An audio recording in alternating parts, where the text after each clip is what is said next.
Anatomy of the State by Murray N Rothbard. The greatest danger to the state is independent intellectual criticism.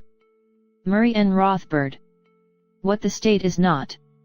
The state is almost universally considered an institution of social service. Some theorists venerate the state as the apotheosis of society, others regard it as an amiable, though often inefficient, organization for achieving social ends, but almost all regard it as a necessary means for achieving the goals of mankind, a means to be ranged against the private sector and often winning in this competition of resources. With the rise of democracy, the identification of the state with society has been redoubled, until it is common to hear sentiments expressed which violate virtually every tenet of reason and common sense, such as, "We are the government." The useful collective term "we" has enabled an ideological camouflage to be thrown over the reality of political life. If we are the government, then anything a government does to an individual is not only just and untyrannical but also voluntary on the part of the individual concerned. If the government has incurred a huge public debt which must be paid by taxing one group for the benefit of another, this reality of burden is obscured by saying that we owe it to ourselves. If the government conscripts a man, or throws him into jail for dissident opinion, then he is doing it to himself and, therefore, nothing untoward has occurred.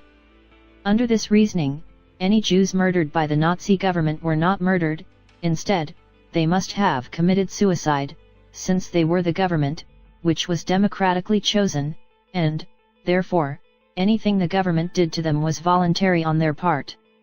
One would not think it necessary to belabor this point, and yet the overwhelming bulk of the people hold this fallacy to a greater or lesser degree. We must, therefore, emphasize that we are not the government is not us. The government does not in any accurate sense represent the majority of the people. But, even if it did, even if 70% of the people decided to murder the remaining 30%, this would still be murder and would not be voluntary suicide on the part of the slaughtered minority. No organicist metaphor, no irrelevant bromide that we are all part of one another, must be permitted to obscure this basic fact. If, then, the state is not us, if it is not the human family getting together to decide mutual problems, if it is not a lodge meeting or country club, what is it? Briefly, the state is that organization in society which attempts to maintain a monopoly of the use of force and violence in a given territorial area. In particular, it is the only organization in society that obtains its revenue not by voluntary contribution or payment for services rendered but by coercion. While other individuals or institutions obtain their income by production of goods and services and by the peaceful and voluntary sale of these goods and services to others, the state obtains its revenue by the use of compulsion, that is, by the use and the threat of the jailhouse and the bayonet. Having used force and violence to obtain its revenue, the state generally goes on to regulate and dictate the other actions of its individual subjects. One would think that simple observation of all states through history and over the globe would be proof enough of this assertion, but the miasma of myth has lain so long over state activity that elaboration is necessary. What the state is. Man is born naked into the world, and needing to use his mind to learn how to take the resources given him by nature, and to transform them, for example, by investment in capital, into shapes and forms and places where the resources can be used for the satisfaction of his wants and the advancement of his standard of living. The only way by which man can do this is by the use of his mind and energy to transform resources, production, and to exchange these products for products created by others. Man has found that, through the process of voluntary, mutual exchange, the productivity and hence, the living standards of all participants in exchange may increase enormously. The only natural course for man to survive and to attain wealth, therefore, is by using his mind and energy to engage in the production and exchange process. He does this, first, by finding natural resources, and then by transforming them, by mixing his labor with them, as Locke puts it, to make them his individual property, and then by exchanging this property for the similarly obtained property of others.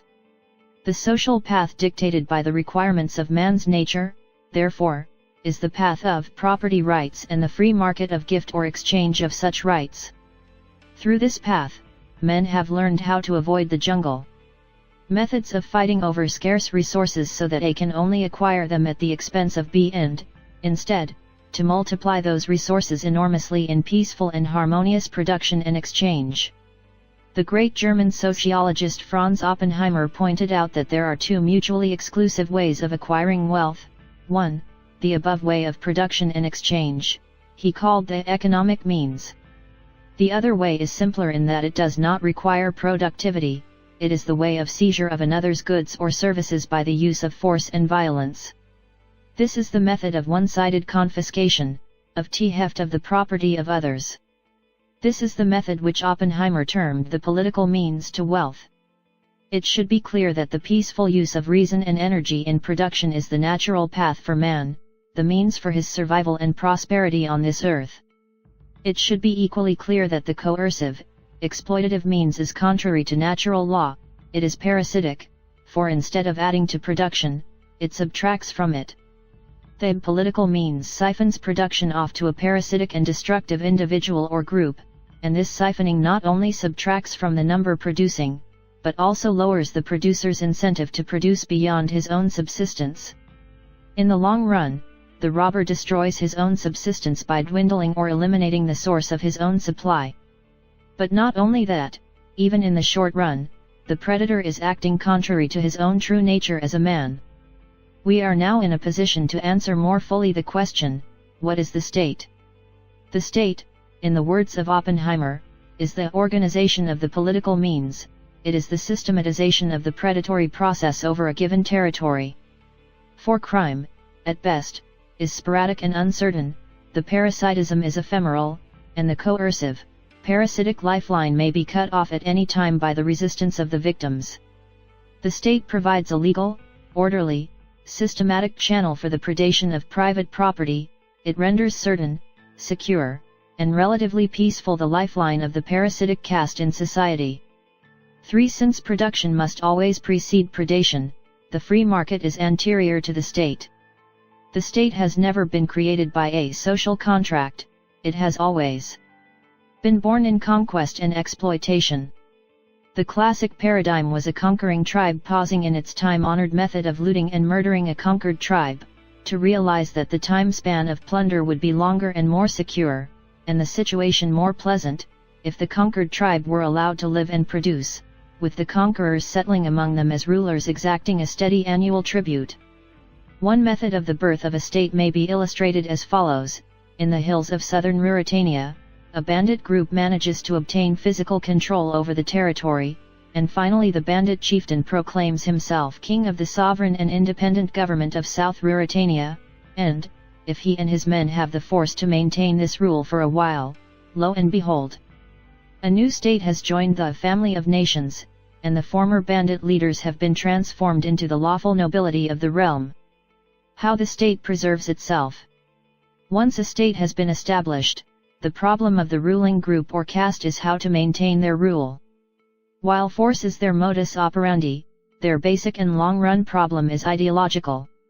For in order to continue in office, any government, not simply a democratic government, must have the support of the majority of its subjects. This support, it must be noted, need not be active enthusiasm, it may well be passive resignation as if to an inevitable law of nature. But support in the sense of acceptance of some sort it must be, else the minority of state rulers would eventually be outweighed by the active resistance of the majority of the public. Since predation must be supported out of the surplus of production, it is necessarily true that the class constituting the state, the full-time bureaucracy, and nobility, must be a rather small minority in the land, although it may, of course, purchase allies among important groups in the population. Therefore, the chief task of the rulers is always to secure the active or resigned acceptance of the majority of the citizens. Of course, one method of securing support is through the creation of vested economic interests. Therefore, the king alone cannot rule, he must have a sizable group of followers who enjoy the prerequisites of rule, for example, the members of the state apparatus, such as the full-time bureaucracy or the established nobility. But this still secures only a minority of eager supporters, and even the essential purchasing of support by subsidies and other grants of privilege still does not obtain the consent of the majority. For this essential acceptance, the majority must be persuaded by ideology that their government is good, wise and, at least, inevitable, and certainly better than other conceivable alternatives. Promoting this ideology among the people is the vital social task of the intellectuals. For the masses of men do not create their own ideas, or indeed think through these ideas independently, they follow passively the ideas adopted and disseminated by the body of intellectuals. The intellectuals are, therefore, the opinion molders in society. And since it is precisely a molding of opinion that the state most desperately needs, the basis for age-old alliance between the state and the intellectuals becomes clear. It is evident that the state needs the intellectuals, it is not so evident why intellectuals need the state. Put simply, we may state that the intellectual's livelihood in the free market is never too secure, for the intellectual must depend on the values and choices of the masses of his fellow men, and it is precisely characteristic of the masses that they are generally uninterested in intellectual matters. The state, on the other hand, is willing to offer the intellectuals a secure and permanent berth in the state apparatus, and thus a secure income and the panoply of prestige. For the intellectuals will be handsomely rewarded for the important function they perform for the state rulers, of which group they now become a part. The alliance between the state and the intellectuals was symbolized in the eager desire of professors at the University of Berlin in the 19th century to form the intellectual bodyguard of the House of Hohenzollern. In the present day, let us note the revealing comment of an eminent Marxist scholar concerning Professor Wittfogel's critical study of ancient Oriental despotism. The civilization which Professor Wittfogel is so bitterly attacking was one which could make poets and scholars into officials. Of innumerable examples, we may cite the recent development of the science of strategy, in the service of the government's main violence-wielding arm, the military. A venerable institution, furthermore, is the official or court historian, dedicated to purveying the rulers' views of their own and their predecessors' actions. Many and varied have been the arguments by which the state and its intellectuals have induced their subjects to support their rule. Basically, the strands of argument may be summed up as follows: A.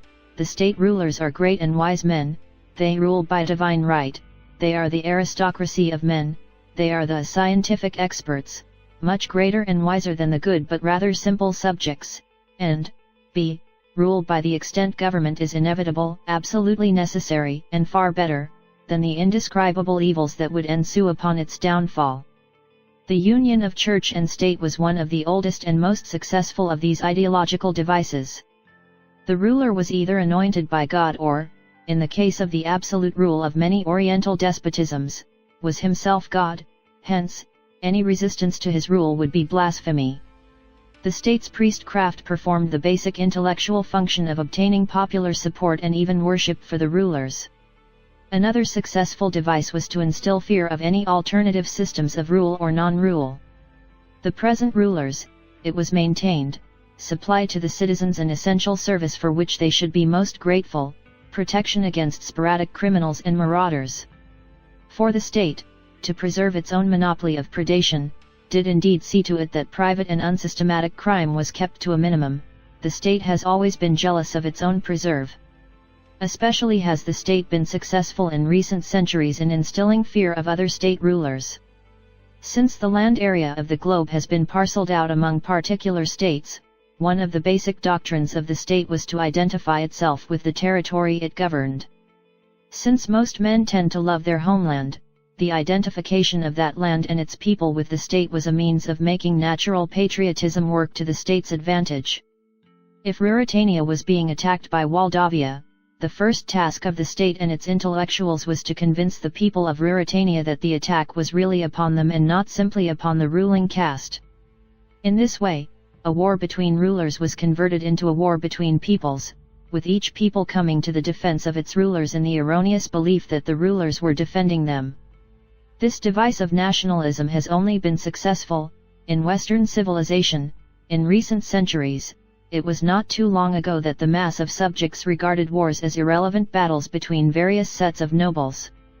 Many and subtle are the ideological weapons that the state has wielded through the centuries. One excellent weapon has been tradition. The longer that the rule of a state has been able to preserve itself, the more powerful this weapon, for then, the X dynasty or the Y state has the seeming weight of centuries of tradition behind it. 8 Worship of one's ancestors, then, becomes a none too subtle means of worship of one's ancient rulers. The greatest danger to the state is independent intellectual criticism. There is no better way to stifle that criticism than to attack any isolated voice, any raiser of new doubts, as a profane violator of the wisdom of his ancestors. Another potent ideological force is to deprecate the individual and exalt the collectivity of society. For since any given rule implies majority acceptance, any ideological danger to that rule can only start from one or a few independently thinking individuals. The new idea, much less the new critical idea, must needs begin as a small minority opinion. Therefore, the state must nip the view in the bud by ridiculing any view that defies the opinions of the mass. Listen only to your brothers or adjust to society thus become ideological weapons for crushing individual dissent. By such measures, the masses will never learn of the non-existence of their emperor's clothes. It is also important for the state to make its rules seem inevitable. Even if its reign is disliked, it will then be met with passive resignation, as witness the familiar coupling of death and taxes. One method is to induce historiographical determinism, as opposed to individual freedom of will. If the X dynasty rules us, this is because the inexorable laws of history, or the divine will, or the absolute, or the material productive forces, have so decreed, and nothing any puny individuals may do can change this inevitable decree. It is also important for the state to inculcate in its subjects an aversion to any conspiracy theory of history, for a search for conspiracies means a search for motives and an attribution of responsibility for historical misdeeds.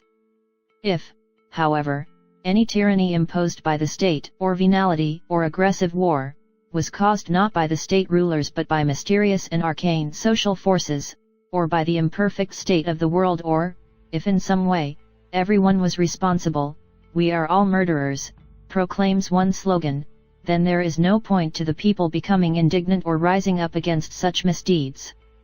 Furthermore, an attack on conspiracy theories means that the subjects will become more gullible in believing the general welfare reasons that are always put forth by the state for engaging in any of its despotic actions. A conspiracy theory can unsettle the system by causing the public to doubt the state's ideological propaganda. Another tried and true method for bending subjects to the state's will is inducing guilt. Any increase in private well-being can be attacked as unconscionable greed, materialism, or excessive affluence.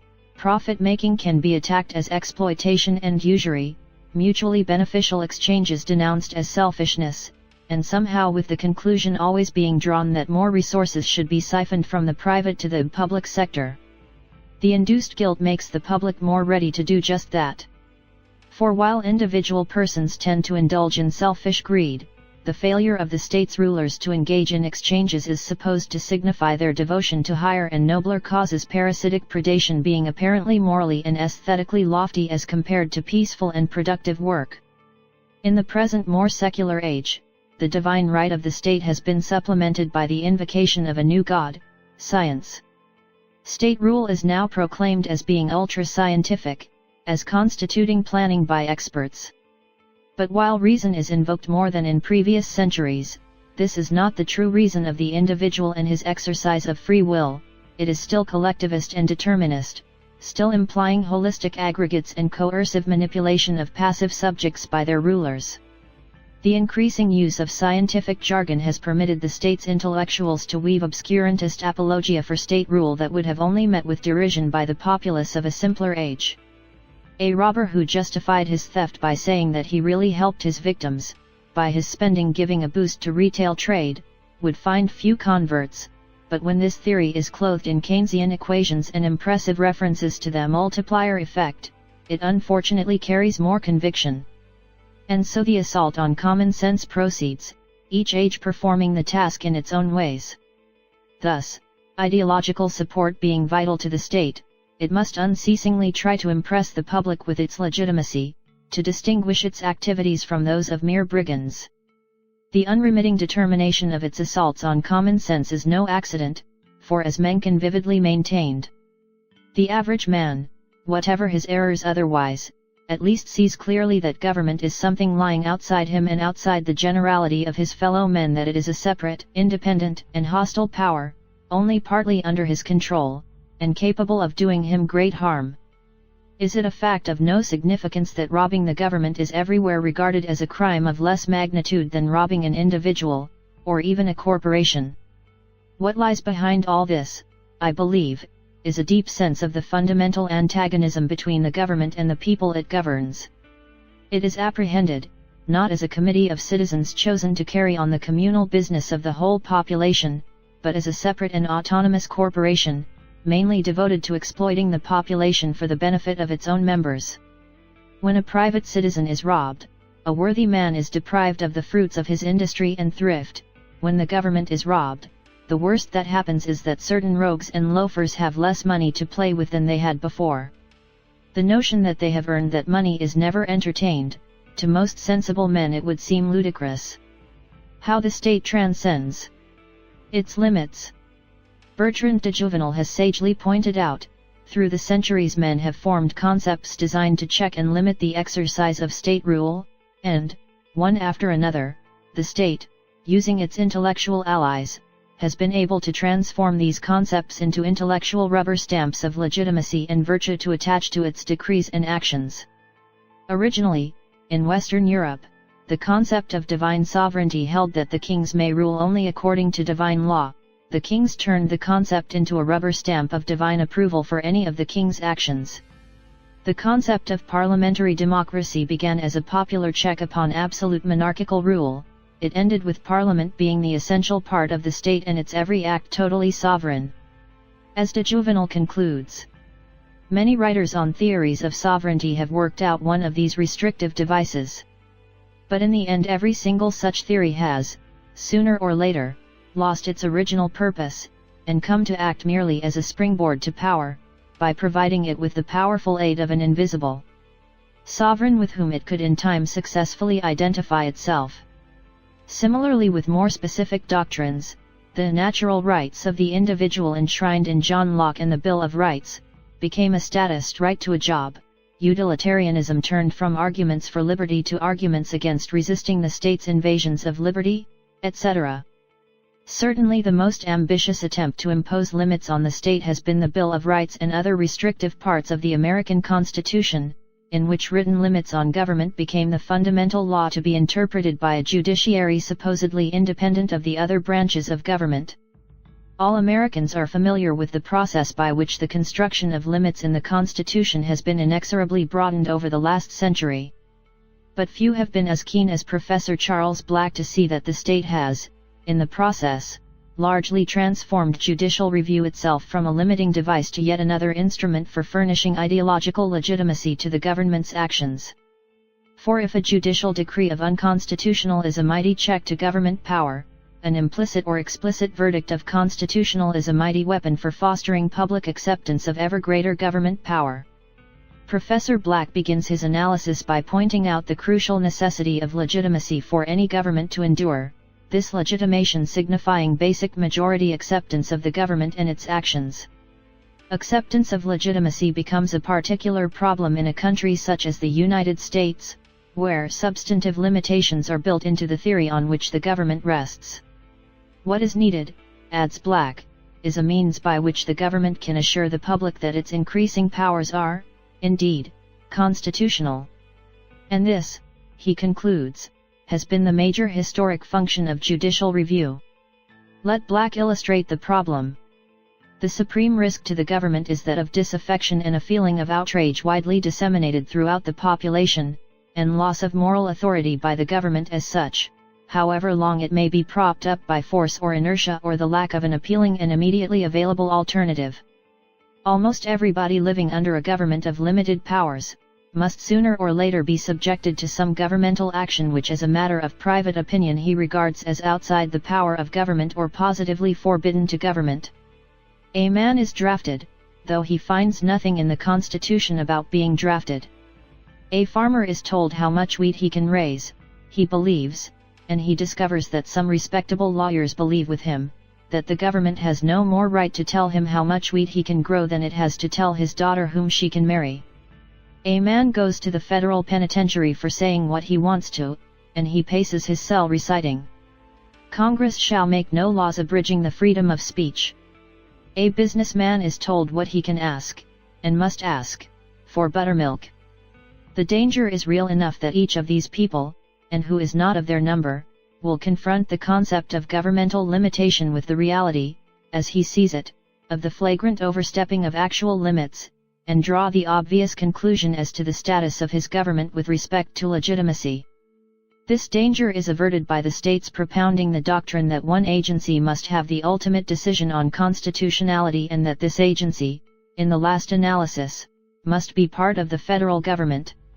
For while the seeming independence of the federal judiciary has played a vital part in making its actions virtual holy writ for the bulk of the people, it is also and ever true that the judiciary is part and parcel of the government apparatus and appointed by the executive and legislative branches.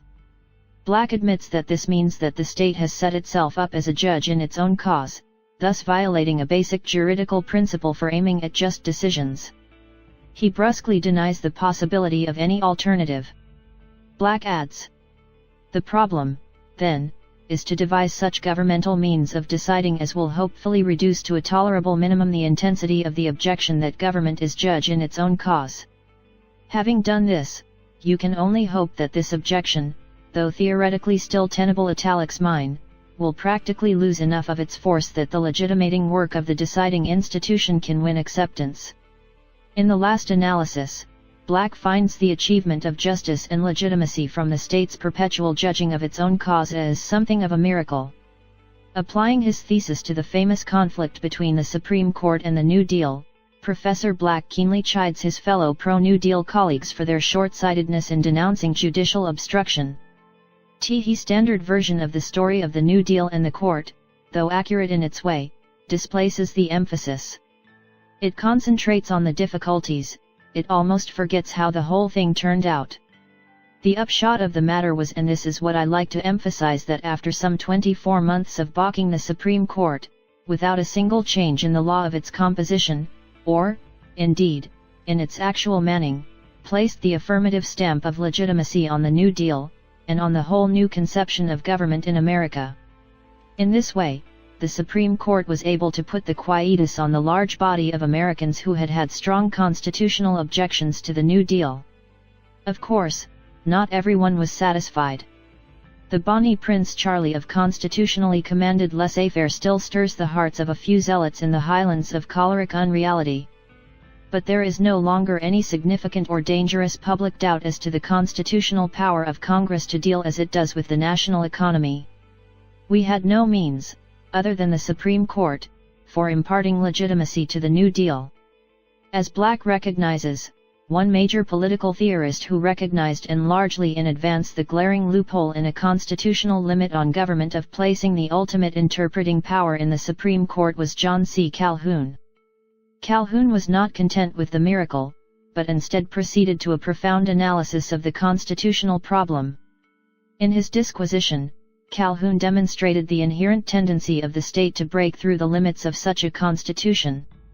A written constitution certainly has many and considerable advantages, but it is a great mistake to suppose that the mere insertion of provisions to restrict and limit the power of the government, without investing those for whose protection they are inserted with the means of enforcing their observance, my italics, will be sufficient to prevent the major and dominant party from abusing its powers.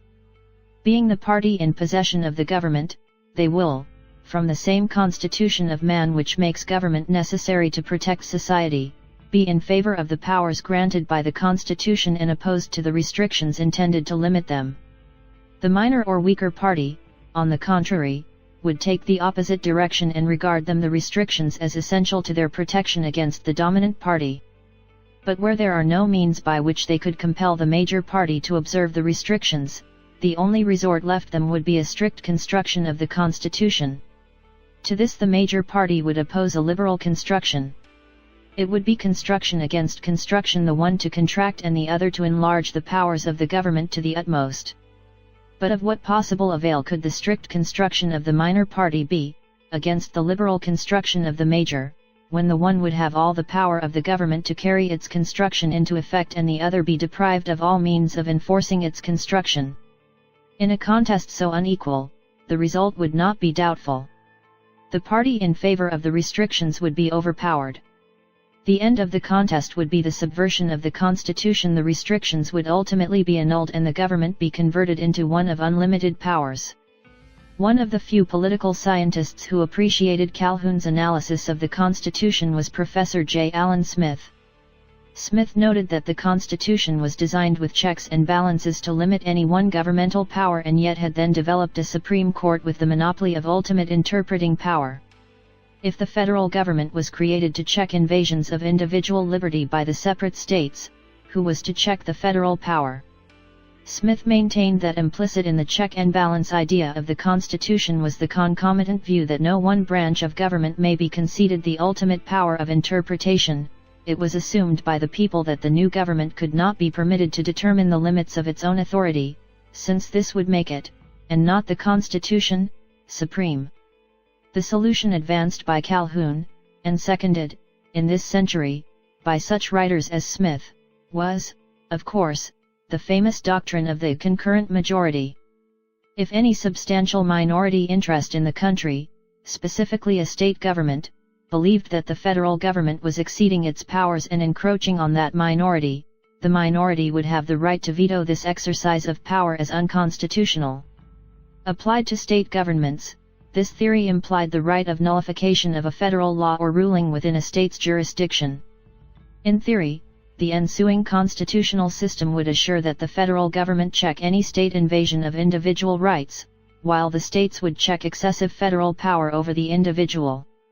And yet, while limitations would undoubtedly be more effective than at present, there are many difficulties and problems in the Calhoun solution. If, indeed, a subordinate interest should rightfully have a veto over matters concerning it, then why stop with the states? Why not place veto power in counties, cities, wards? Furthermore, interests are not only sectional, they are also occupational, social, etc. What of bakers or taxi drivers or any other occupation? Should they not be permitted a veto power over their own lives? This brings us to the important point that the nullification theory confines its checks to agencies of government itself. Let us not forget that federal and state governments, and their respective branches, are still states, are still guided by their own state interests rather than by the interests of the private citizens. What is to prevent the Calhoun system from working in reverse, with states tyrannizing over their citizens and only vetoing the federal government when it tries to intervene to stop that state tyranny? Or for states to acquiesce in federal tyranny? What is to prevent federal and state governments from forming mutually profitable alliances for the joint exploitation of the citizenry? And even if the private occupational groupings were to be given some form of functional representation in government, what is to prevent them from using the state to gain subsidies and other special privileges for themselves or from imposing compulsory cartels on their own members? In short, Calhoun does not push his path-breaking theory on concurrence far enough. He does not push it down to the individual himself. If the individual, after all, is the one whose rights are to be protected, then a consistent theory of concurrence would imply veto power by every individual, that is, some form of unanimity principle. When Calhoun wrote that it should be impossible to put or to keep the government in action without the concurrent consent of all, he was, perhaps unwittingly, implying just such a conclusion. But such speculation begins to take us away from our subject, for down this path lie political systems which could hardly be called states at all. For one thing, just as the right of nullification for a state logically implies its right of secession, so a right of individual nullification would imply the right of any individual to secede from the state under which he lives. Thus, the state has invariably shown a striking talent for the expansion of its powers beyond any limits that might be imposed upon it. Since the state necessarily lives by the compulsory confiscation of private capital, and since its expansion necessarily involves ever greater incursions on private individuals and private enterprise, we must assert that the state is profoundly and inherently anti-capitalist.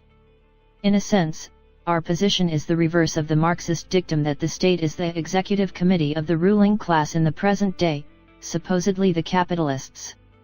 Instead, the state the organization of the political means constitutes, and is the source of, the ruling class, rather, ruling caste, and is in permanent opposition to genuinely private capital. We may, therefore, say with de Juvenal, only those who know nothing of any time but their own, who are completely in the dark as to the manner of powers behaving through thousands of years, would regard these proceedings, nationalization, the income tax, etc., as the fruit of a particular set of doctrines.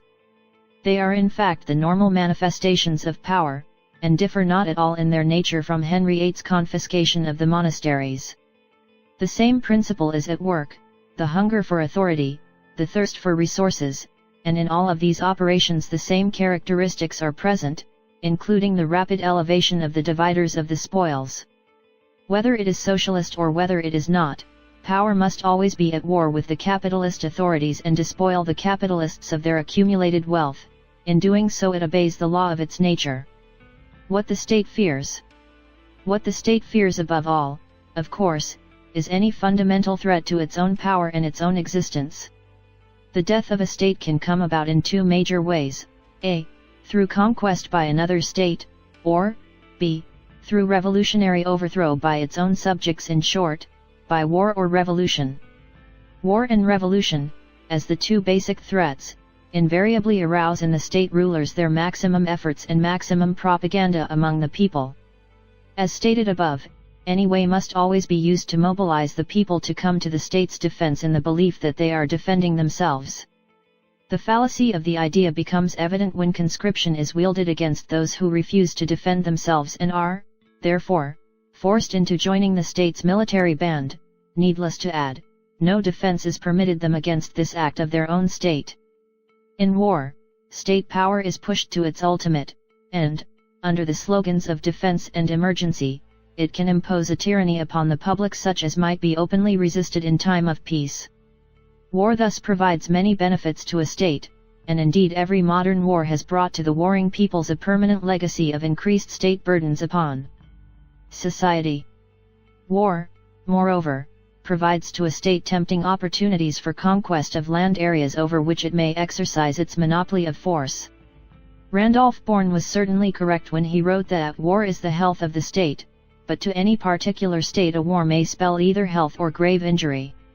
We may test the hypothesis that the state is largely interested in protecting itself rather than its subjects by asking, which category of crimes does the state pursue and punish most intensely, those against private citizens or those against itself?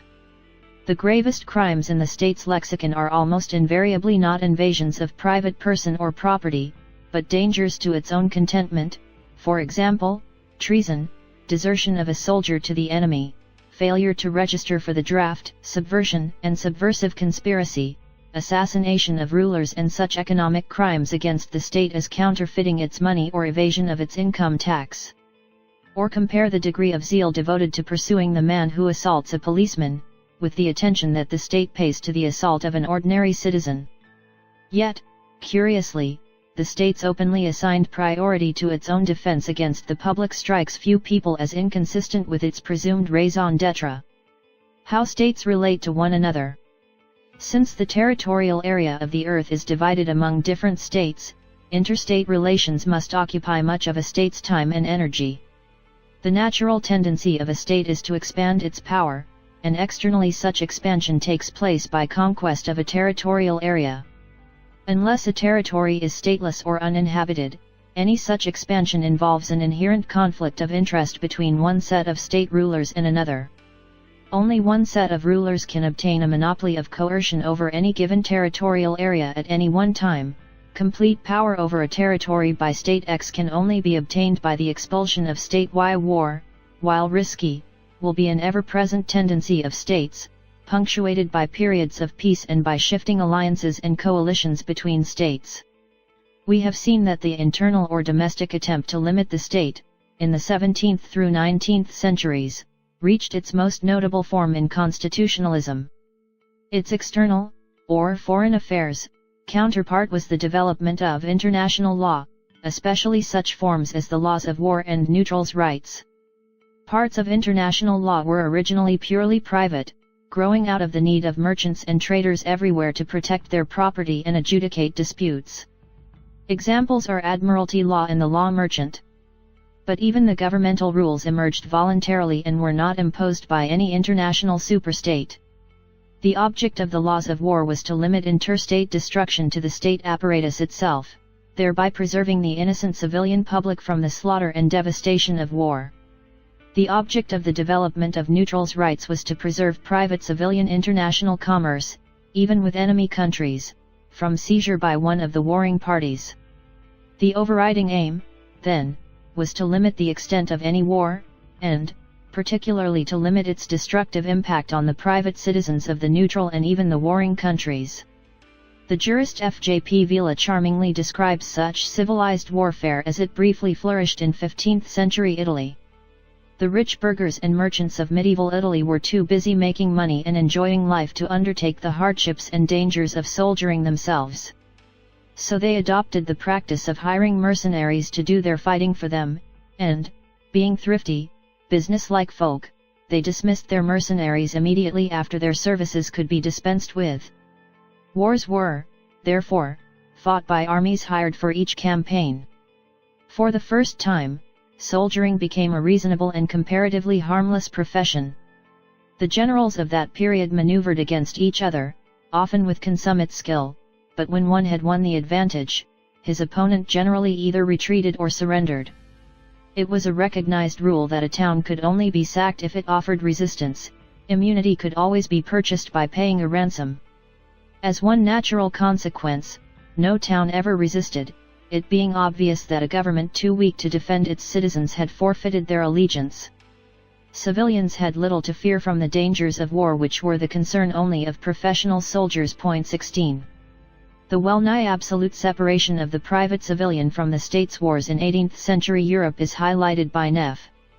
Even postal communications were not successfully restricted for long in wartime. Letters circulated without censorship, with a freedom that astonishes the 20th century mind.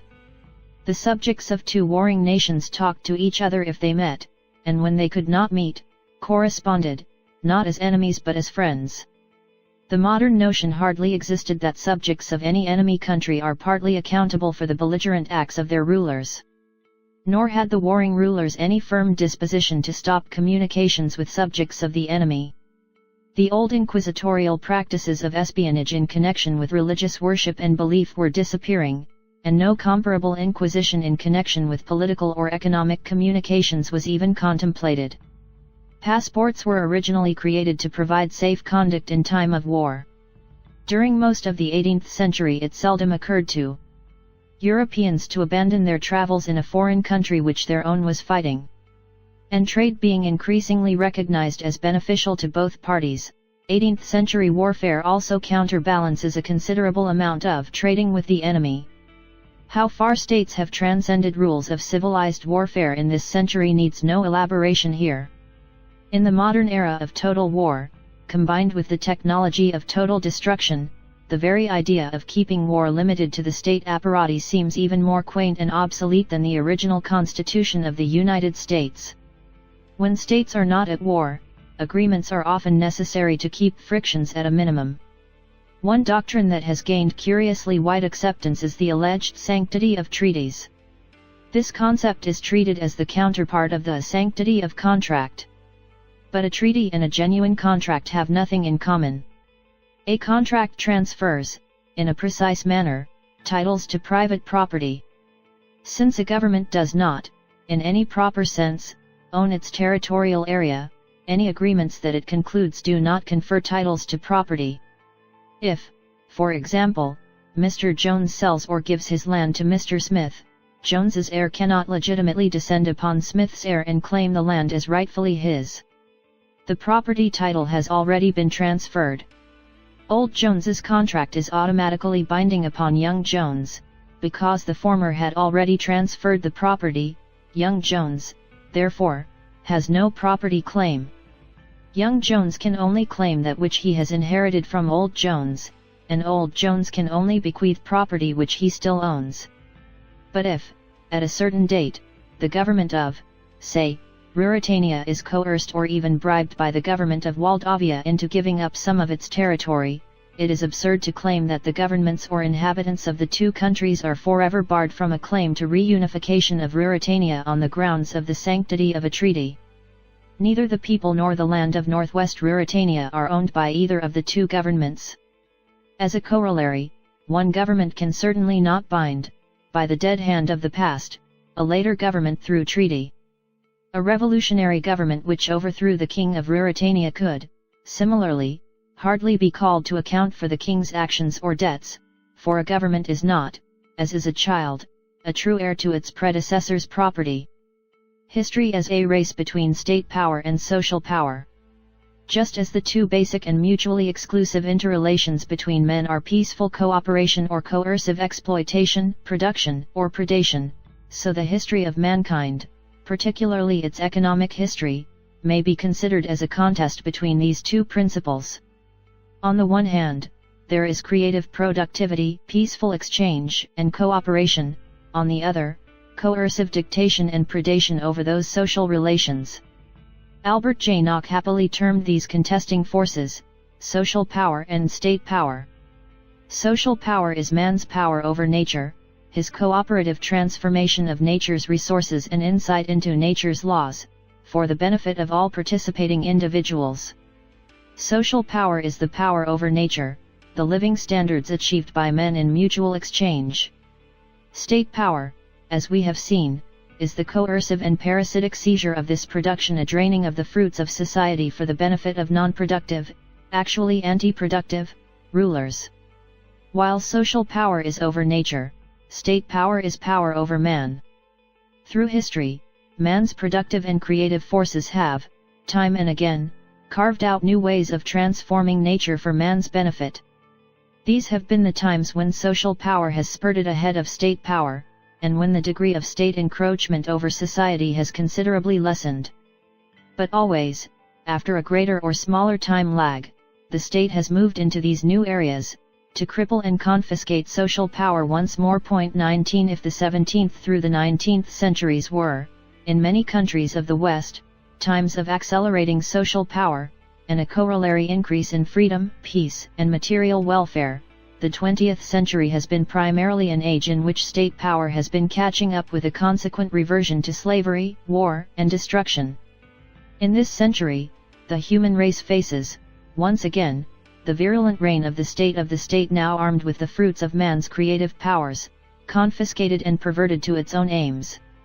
The last few centuries were times when men tried to place constitutional and other limits on the state, only to find that such limits, as with all other attempts, have failed. Of all the numerous forms that governments have taken over the centuries, of all the concepts and institutions that have been tried, none has succeeded in keeping the state in check. The problem of the state is evidently as far from solution as ever. Perhaps new paths of inquiry must be explored, if the successful, final solution of the state question is ever to be attained.